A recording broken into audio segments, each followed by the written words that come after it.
So a couple cool things I really liked about Specialized. One is, as I said, kind of when I set them up, they had a really interesting, unique challenge. They could have continued to use the old wind tunnels, but I think, as Chris pointed out, bicycles are a little bit slower than jet aircraft, and so they needed something pretty customized. And at the same time, you also heard that Chris and Mark were not test engineers, and they weren't programmers. They're aerodynamics and they're cycling guys. And so they really needed an approach that would let them focus on getting their job done and be very flexible and let them try out a lot of different ideas. Because sometimes they're working on a helmet, sometimes they're working on a bike frame, sometimes they're working on wheels. So there's a lot of variability.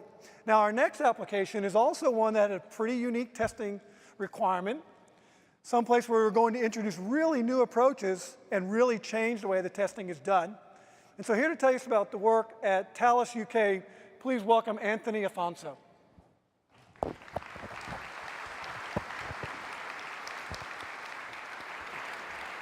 Hi, Mike. Hey, Tony. Thanks for joining us. No problem. So just tell us a little bit about Thales, UK, and the work that you do.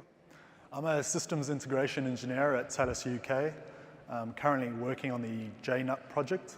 JNUT meaning it's Jubilee and Northern Line signaling upgrade, where we're currently changing the traditional system and converting it to the CBTC system. And tell us, what is CBTC?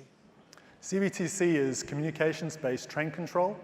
And basically, we have a control center that controls every single train speed and positioning, therefore allowing us to increase the amount of trains traveling through a certain area. And the result of that is increasing the capacity of people. So basically, the train has a controller that communicates with a center for routing information, and so it manages the flow of traffic of the trains. That's correct, yes. So how do you normally go about testing this kind of a system?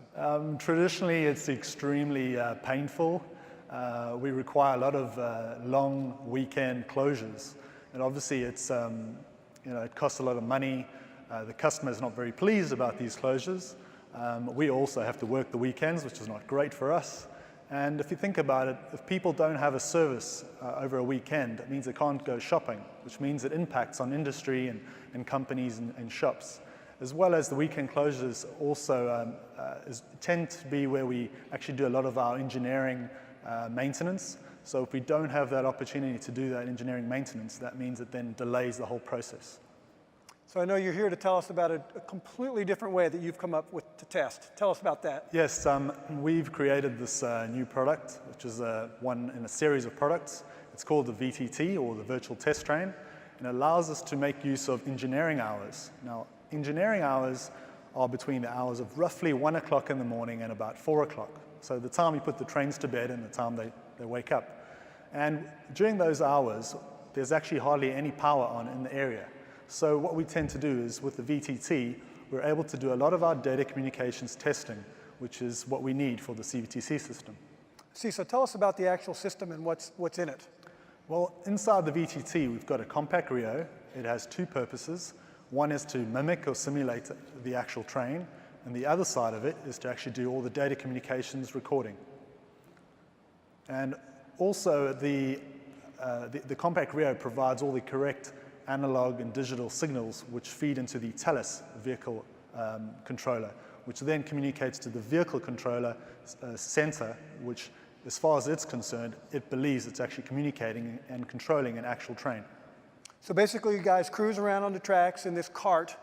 Compact Rio's pretending to be the train, and you actually can get the system to behave as if it's an actual train. That's correct. So I understand you had a really small team working on this. Tell us about that. Yes, our team was really tiny. It consisted of 3 people. We had a mechanical engineer named Sean, who did a lot of the construction and physical build.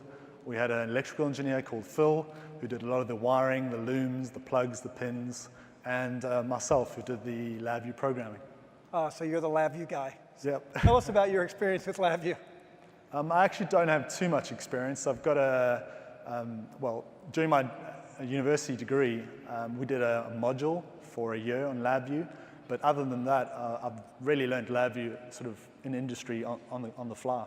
Well, it's cool that you could take such a small team and build a really unique solution. So tell us, how has testing been with this new approach?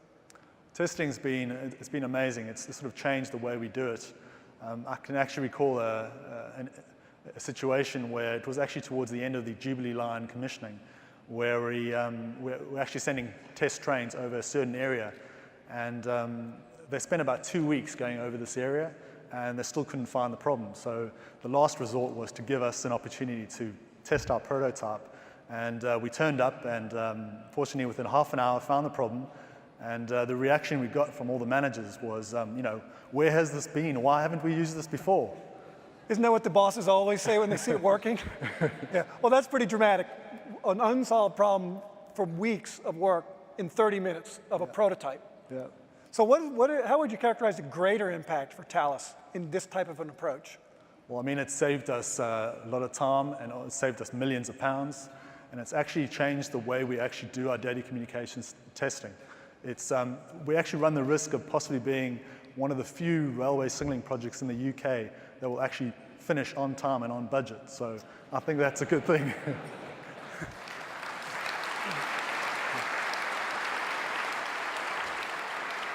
Well, hopefully, using this innovative approach, that just means more business for Thales UK selling projects. So thanks for a great application, and thanks for telling us about that. Thank you very much.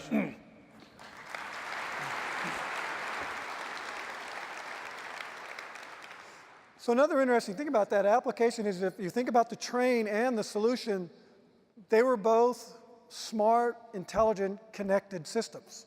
And in fact, you heard Dr. Touchard talk about cyber-physical systems.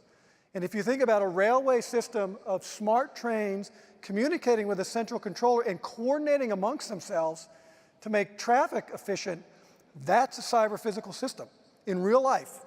So it's not just some trend that we're making up, it's actually happening in these complex physical systems with these smart devices.